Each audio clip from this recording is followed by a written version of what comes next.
सज्जनों, ये दुनिया है, दुनिया बिल्कुल ऐसा ही व्यवहार करती है। जब पैसा होता है तो सब लोग पूछते हैं, और जब पैसा नहीं होता है तो कोई नहीं पूछता है। आराम के साथी क्या क्या थे, जब वक्त पड़ा तो कोई नहीं। सब दोस्त अपने मतलब के हैं, दुनिया में किसी का कोई नहीं।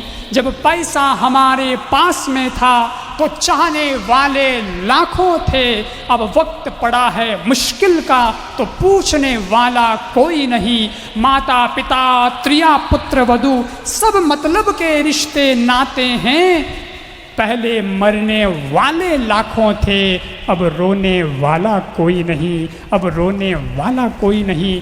ये तो दुनिया की हकीकत है सज्जनों, इसलिए याद रखिएगा, ज़िंदगी में रिश्तों को निभाना सीखिएगा। हम देखते हैं बाहर की सजावट को कि व्यक्ति का घर कैसा बना हुआ है, हम इटालियन पत्थर देखते हैं, हम घर में सोफ़ा सेट की कंपनी देखते हैं, हम घर के अंदर फर्नीचर किस ब्रांडेड कंपनी का कौन सी लकड़ी लाई गई है ये देखते हैं। लेकिन सज्जनों, इसीलिए दुनिया में बहुत बड़ा धोखा हमें पाया है, क्योंकि आज तक व्यक्ति केवल सामान का ब्रांड देखता रहा, लेकिन व्यक्ति ने इंसान का ब्रांड देखना बंद कर दिया। इंसान को देखिएगा कि ये फर्नीचर तो कल खत्म हो सकता है, ये कंप्यूटर, ये इटालियन पत्थर और ये सब नए नए सामान कंपनी के कल एक ऐसा समय आएगा कि सब खराब हो जाएंगे।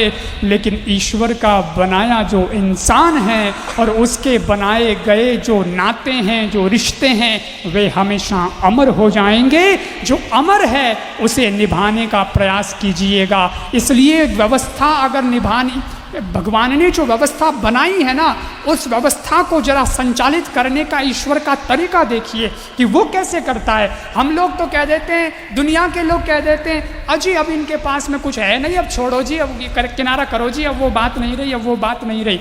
एक ही मिनट में लोग जो हाथ जोड़ते हैं उनको पीठ दिखाना शुरू कर देते हैं, मुंह मोड़ के रवाना हो जाते हैं, क्योंकि पैसे को महत्व दिया, प्रेम को महत्व नहीं दिया। मगर सीखना है कि ज़िंदगी में रिश्ते कैसे निभाए जाते हैं, तो सीखिएगा इन कथाओं से।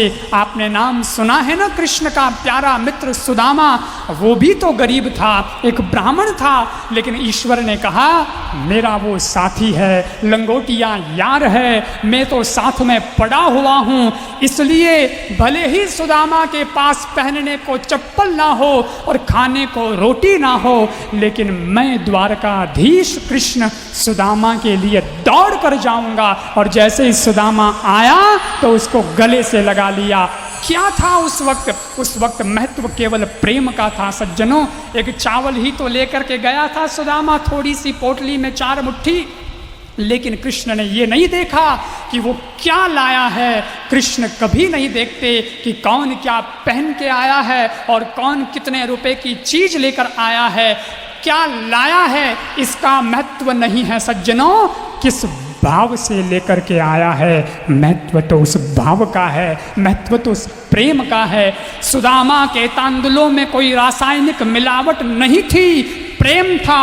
कुब्जा मालिन में कोई शक्ल नहीं थी, प्रेम था। धना भगत की पूजा में अकल नहीं थी, प्रेम था। मीरा नरसी के कीर्तन में नकल नहीं थी, प्रेम था। कौन से हीरे जड़े थे नरसी की करताल में, क्या खाया था वन में बैठकर श्री कृष्ण ने द्रौपदी के थाल में, लाया था वो ब्राह्मण चावल फटे रुमाल में, क्या देख करके फंस गए थे नंदलाल भी उसके जाल में, खाए थे जिसके झूठे बेर, उस शबरी की क्या औकात थी, खाए थे जिसके झूठे बेर, उस शबरी की क्या औकात थी। चमन समझ दरअसल ये तो सब प्रेम ही की तो बात थी, ये तो सब प्रेम ही की तो बात थी। ये होता है सज्जनों प्रेम।